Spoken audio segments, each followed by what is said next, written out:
बांग्लादेश में मौजूदा सरकार के खिलाफ बड़े स्तर पर विरोध प्रदर्शन के बाद 5 अगस्त को बांग्लादेश के पूर्व पीएम शेख हसीना को जान बचाकर देश से भागना पड़ा, जिसके बाद देश छोड़कर वो भारत की शरण में आ गई।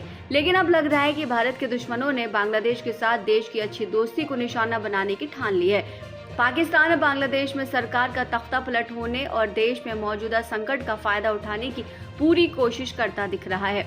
पाकिस्तान अपने देश की खुफिया एजेंसी ISI नॉर्थ ईस्ट के आतंकी संगठनों को फिर एक्टिव करने की फिराक में लगा हुआ है।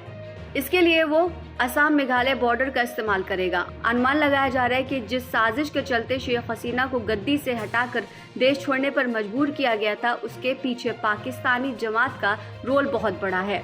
सूत्रों का मानना है कि पाकिस्तानी जमात का बांग्लादेश में जमावड़ा लगने लगा है। ISI जमात की मदद से पाकिस्तान भारत में घुसपैठ की फिराक में लगा है। बांग्लादेश की पूर्व हसीना सरकार ने जमात और उसके स्टूडेंट विंग पर रोक लगाई थी, जिसके बाद सिर्फ कुछ महीने में ही उसी जमात ने छात्रों के प्रदर्शन के बीच शेख हसीना को न सिर्फ गद्दी छोड़ने के लिए बल्कि देश छोड़ने के लिए भी मजबूर कर दिया। सूत्रों का आगे कहना है कि बांग्लादेश में पाकिस्तानी जमात ने डेरा डालना शुरू कर दिया है। वहीं बांग्लादेश के सिलहट टाउन में पाकिस्तानी जमात का इकट्ठा होना भी शुरू हो गया है। रिपोर्ट्स के मुताबिक सिलहट टाउन में अंबर खाना इलाके में जमात का इकट्ठा होने की खबर है। पाकिस्तान बांग्लादेश से होते हुए असम मेघालय बॉर्डर से भारत में घुसपैठ करने की फिराक में है। वो पूरी कोशिश कर रहा है कि जो बांग्लादेशी उन इलाकों में रहते हैं, उनकी मदद से भारत में गड़बड़ी फैलाने के अपने नापाक इरादों को तेजी से पूरा किया जा सके।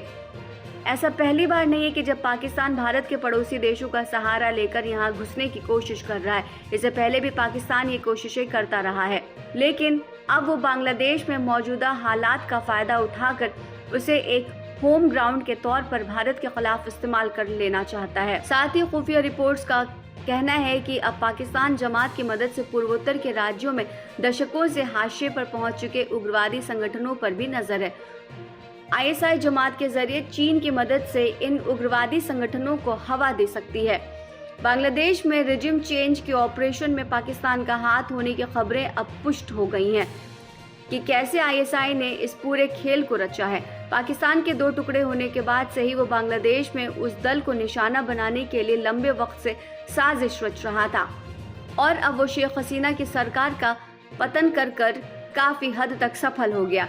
खबर है कि हिंदू और BAS यानी कि बांग्लादेश एडमिनिस्ट्रेटिव सर्विस के अधिकारियों को, जो कि भारत के IS अधिकारियों के समकक्ष हैं, वो जबरन इस्तीफा देने के लिए मजबूर कर रहे हैं। उनकी जगह जमात के लोगों को स्थापित किया जा रहा है। सुरक्षा एजेंसियों की खुफिया रिपोर्ट ने साल 2022 में इस बात की आशंका जताई थी कि लश्कर ने बांग्लादेश के आतंकी संगठन से हाथ मिला लिया है। लश्कर बांग्लादेश के असरुल्ला बंगाल टीम नाम के आतंकी संगठन के संपर्क में था और वो भारत में आतंकी वारदात को अंजाम देने की फिराक में लगा हुआ था। कुछ साल पहले त्रिपुरा में कुछ मस्जिदों को नुकसान पहुंचाने वाली खबर आई थी और उसका बदला लेने के लिए लश्कर ने असरुल्ला बंगाल टीम नाम के आतंकी संगठन से ये गठबंधन किया।